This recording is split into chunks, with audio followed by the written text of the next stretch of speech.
race here for the final GP160 race of the MiniCup National Final Championship weekend.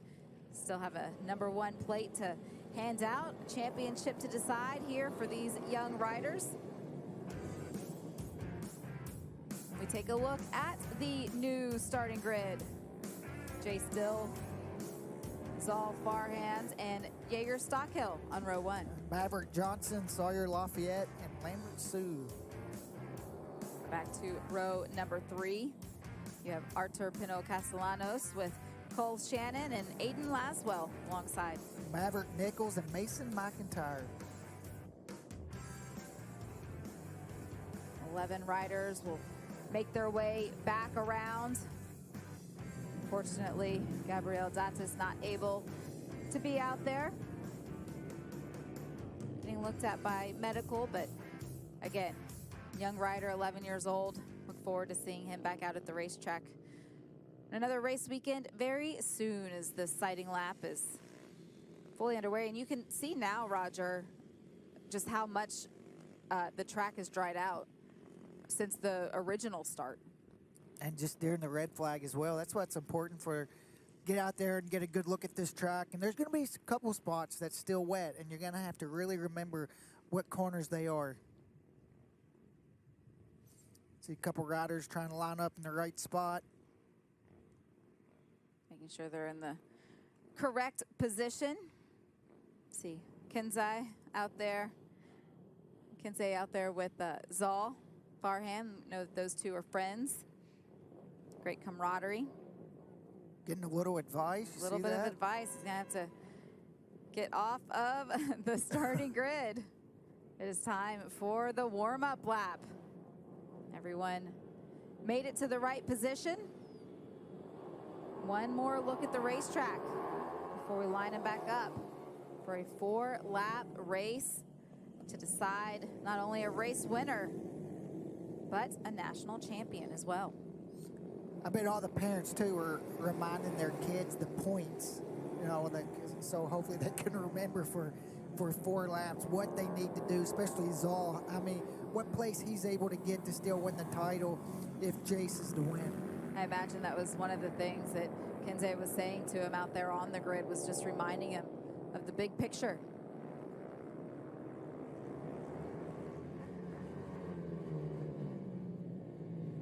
Zal finished second in the race earlier today.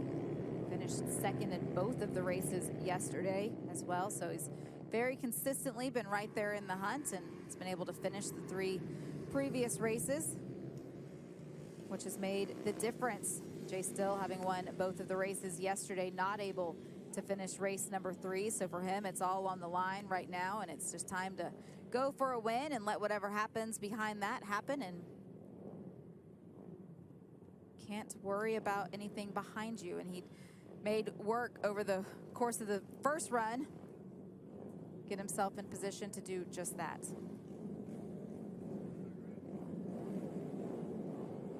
All right, everyone back in the right spots.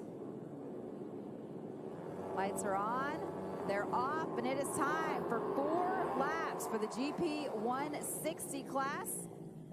Great start by Jay Steele there, going to lead him out of turn 1. You see Zal right behind him.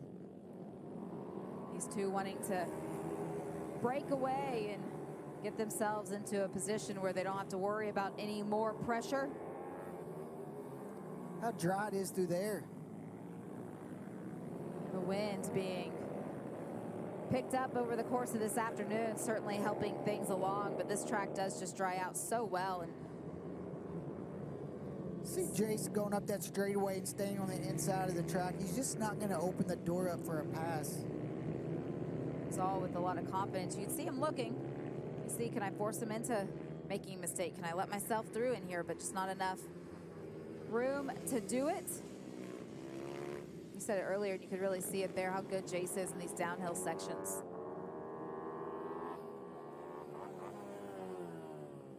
Just like that, 1 lap already done. These two able to continue to pull a little bit of a gap out between themselves and the rest of the field.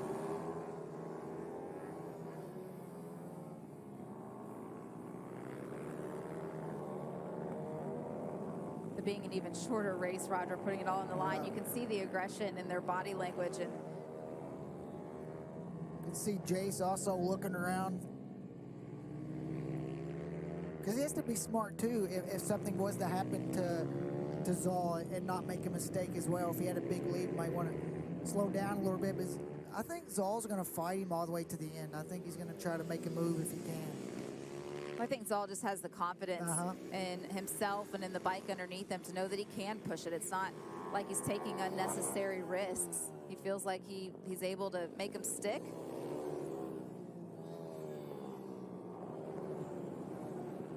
Just 2 laps to go here for the final GP160.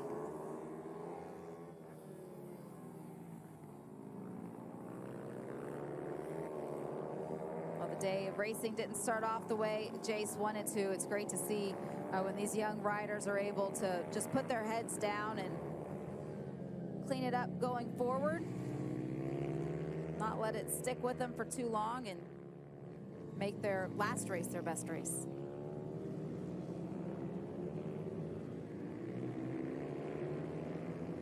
So the live look at the championship point standings as they run right now, sitting in second place. Zal Farand would have a 5-point lead over the rider in front of him. Jay Still with the white flag now flying the final lap. It is the final opportunity for these young riders. Jace doing everything that he could, getting himself out front, focusing forward, not worrying about the pressure behind him. Looks like Zal's kind of taking it a little bit easier on this last lap, knowing what's at stake. You see coming out of there, just making sure, get everything squared away as he gets the run up the hill. For Jay Still, his last lap, you know how hard he's pushing. He's at 57.2, a great lap. Here as he continues to control the things that he can and not worry about the things that he can't. Not making any mistakes here in this 4-lap run to the checker, collecting a race victory here to wrap up the day. And for Zal Farland, able to finish in second, collect 20 more championship points and take home a #1 plate. You can see as he took the checkered flag how he sat up on the bike and just took a great big breath. A great run also for Jaeger Stockel, able to finish third. Maverick Johnson in fourth. Lambert Sue able to cross in fifth. Cole Shannon in sixth. Look at the chat happening out there on the racetrack between these two riders. I wonder if they're trying to coordinate a wheelie maybe. No. Waving to the crowd. Waving to the fans that are on hand here, to the families, everybody supporting them along the way. You take a look at this run to the 2025 Moto America MiniCup Championship for the GP160 class. On the podium all 4 races, and that consistency without any wins is what led Zal Farand to be able to take home a #1 plate. You mentioned it, the consistency, podium every race really adds up.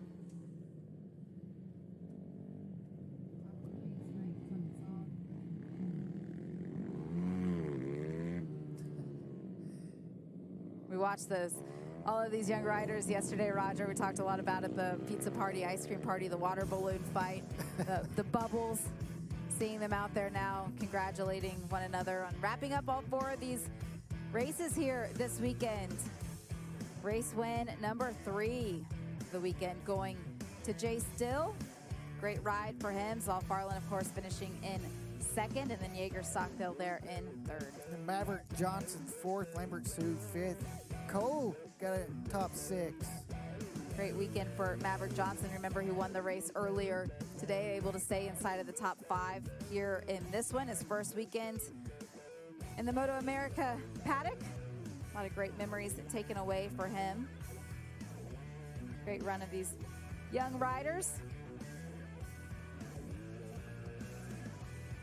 This category open to riders between the ages of 9 and 14 years old, so getting to the point where wanting to move up the ranks a little bit. We look at these championship standings. Zal Farin with 90 points under his belt, that 5-point advantage over Jay Still and 15 ahead of Maverick Johnson. Then Jaeger Stockhill fourth. Gabriel Data still stayed inside the top 5, and Sawyer Lafayette. With his third race win of the season, we now have Jay Still back with the headset on. Congratulations, Jace. I know you wanted more in terms of championship points, but you did absolutely everything you could during the race here today. How hard were you pushing? Really hard. How'd you put that mistake behind you in race 3 going into race 4? I don't know. I was just hoping my bike was working because in round 3, my bike kept shutting off for some odd reason, but I guess it started working now. Yeah, we saw the disappointment that you had earlier today, but it's great to see you're able to just focus your attention and do everything that you could. You had some pretty impressive lap times out there. What'd you learn over the course of those laps? I just saw it getting drier, so I knew I can push harder every lap. How hard was it to adjust to the track after the red flag being a lot drier? It wasn't that hard. It was a little bit different. I felt like my rear was sliding a little bit more in some spots. Just 11 years old. You're eligible to stay in this category up until you're 14. What's next for you on the racing calendar? Moto 4 in Spain. Going back to Spain, getting those stamps and the passport. Good luck in the future. It was great to see you with some solid results here this weekend. Thank you. All right. Great job for Jace.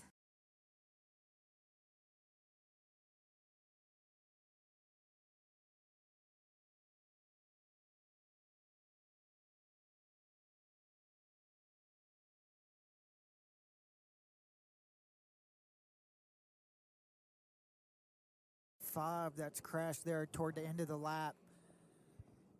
Hopefully he's not hurt too bad in the bike and he can get back to the pits. Looks like try to get back in this race if possible. It looks like the airbag went off.